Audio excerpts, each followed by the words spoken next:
I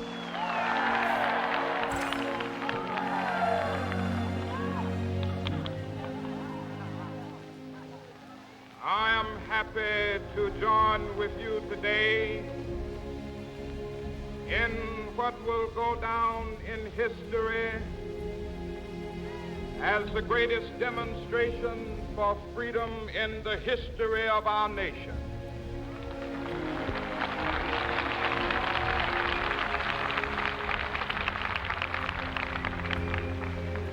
Five score years ago, a great American in whose symbolic shadow we stand today signed the Emancipation Proclamation. This momentous decree came as a great beacon light of hope to millions of Negro slaves who had been seared in the flames of withering injustice. It came as a joyous daybreak to end the long night of their captivity. But 100 years later, the Negro still is free.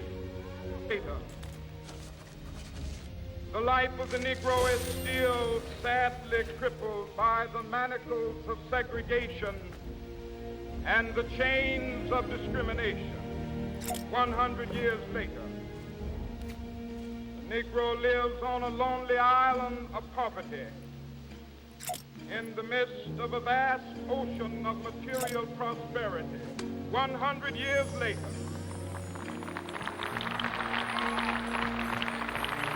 the Negro is still languished in the corners of American society, finds himself in exile in his own land. So we've come here today to dramatize a shameful condition. In a sense, we've come to our nation's capital to cash a check. When the architects of our republic wrote the magnificent words of the Constitution and the Declaration of Independence, they were signing a promissory note to which every American was to fall heir. This note was a promise that all men, yes, black men as well as white men, would be guaranteed the unalienable rights of life, liberty, and the pursuit of happiness. It is obvious today that America has defaulted on this promissory note insofar as her citizens of color are concerned.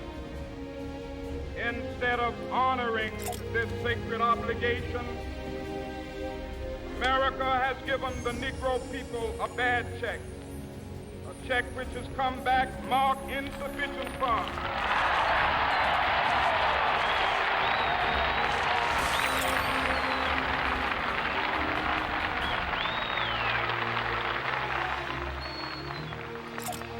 But we refuse to believe that the Bank of Justice is bankrupt. We refuse to believe that there are insufficient funds in the great vaults of opportunity of this nation. So we've come to cash this check, a check that will give us upon demand the riches of freedom and the security of justice.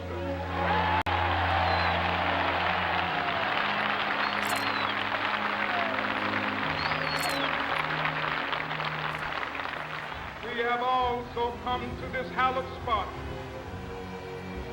to remind America of the fierce urgency of now. This is no time to engage in the luxury of cooling off or to take the tranquilizing drug of gradualism.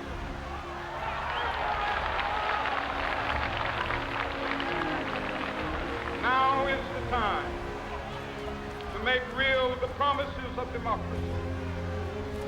Now is the time to rise from the dark and desolate valley of segregation to the sunlit path of racial justice. Now is the time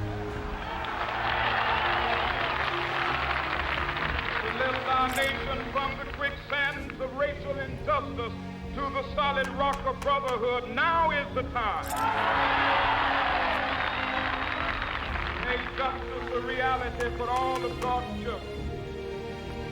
It would be fatal for the nation to overlook the urgency of the moment. This sweltering summer of the Negro's legitimate discontent will not pass until there is an invigorating autumn of freedom and equality. 1963 is not an end, but a beginning. Those who hope that the Negro needed to blow off steam and will now be content will have a rude awakening if the nation returns to business as usual.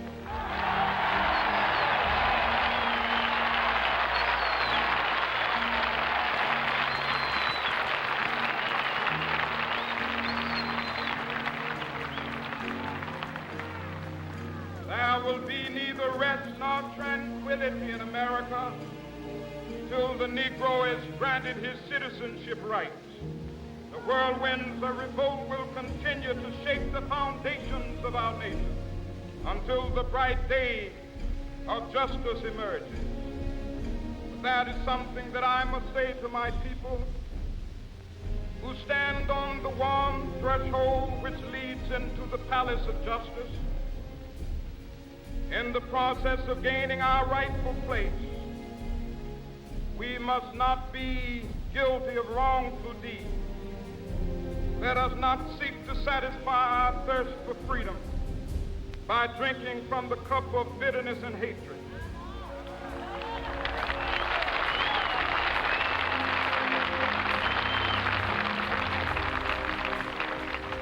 We must forever conduct our struggle on the high plane of dignity and discipline. We must not allow our creative protests to degenerate into physical violence.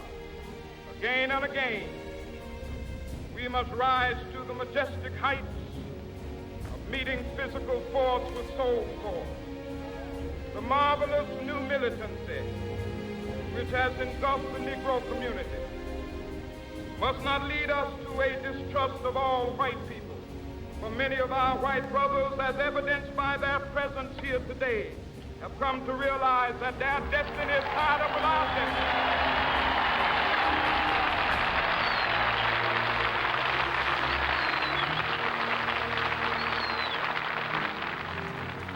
They have come to realize that their freedom is inextricably bound to our freedom.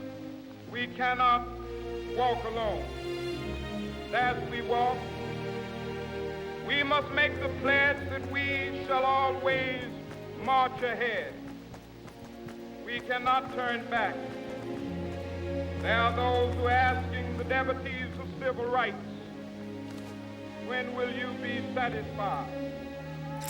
We can never be satisfied as long as the Negro is the victim of the unspeakable horrors of police brutality.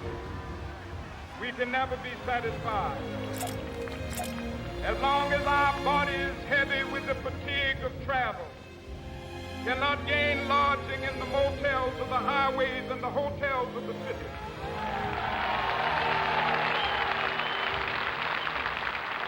We cannot be satisfied as long as the Negro's basic mobility is from a smaller ghetto to a larger one. We can never be satisfied as long as our children are stripped of their selfhood and robbed of their dignity by signs stating for whites only.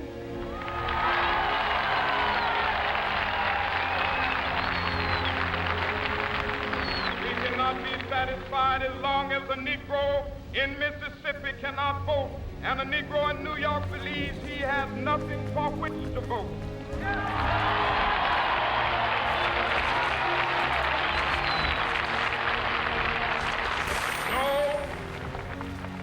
No, we are not satisfied, and we will not be satisfied until justice rolls down like waters and righteousness like a mighty stream.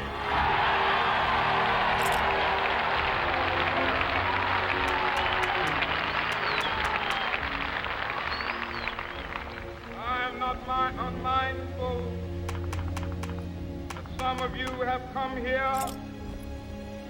out of great trials and tribulations. Some of you have come fresh from narrow jail cells. Some of you have come from areas where your quest for freedom left you battered by the storms of persecution, staggered by the winds of police brutality.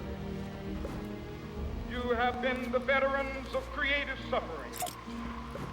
Continue to work with the faith that unearned suffering is redemptive. Go back to Mississippi.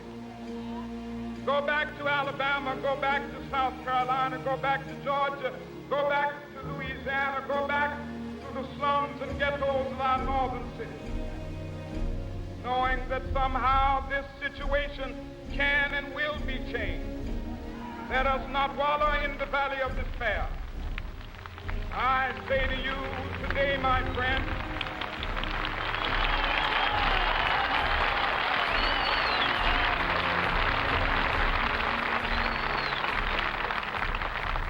so even though we face the difficulties of today and tomorrow, I still have a dream. It is a dream deeply rooted in the American dream.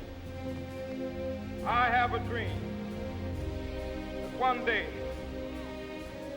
this nation will rise up, live out the true meaning of its creed. We hold these truths to be self-evident, that all men are created equal.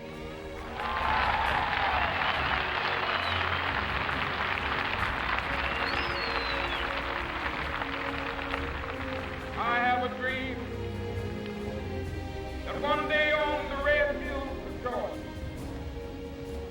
sons of former slaves and the sons of former slave owners will they be able to sit down together at the table of brotherhood. I have a dream that one day,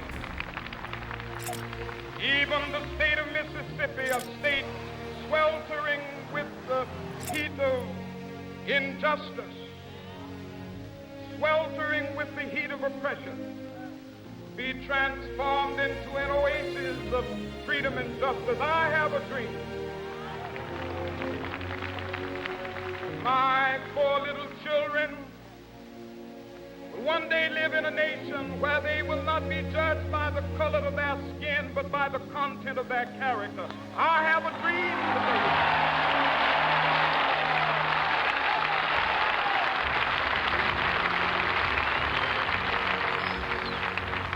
I have a dream that one day down in Alabama, with its vicious racists, with its governor having his lips dripping with the words of interposition and nullification, one day right there in Alabama, little black boys and black girls will be able to join hands with little white boys and white girls as sisters and brothers. I have a dream today.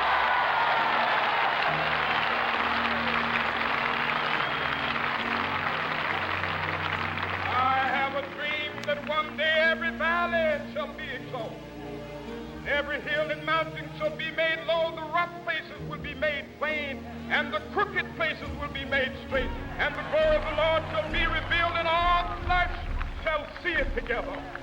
This is our hope. This is the faith that I go back to the South with. With this faith, we will be able to hew out of the mountain of despair a stone of hope. With this faith, we will be able to transform the jangling discords of our nation into a beautiful symphony of brotherhood. With this faith, we will be able to work together, to pray together, to struggle together, to go to jail together, to stand up for freedom together, knowing that we will be free one day.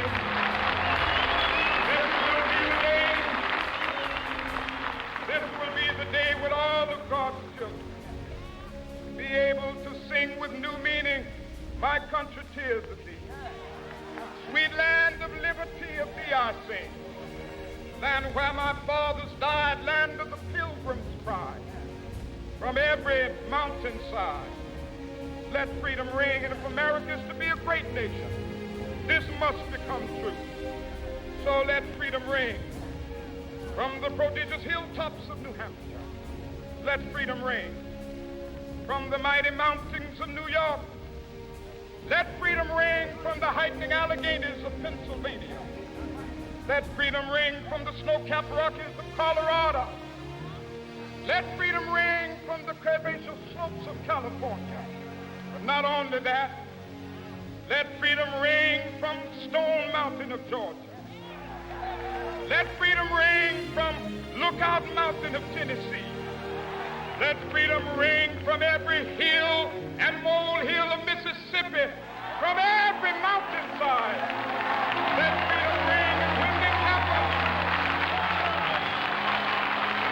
when we allow freedom ring, when we let it ring from every village and every hamlet, from every state and every city, we will be able to speed up that day when all of God's children, black men and white men, Jews and Gentiles, Protestants and Catholics, will be able to join hands and sing in the words of the old Negro spiritual, free at last,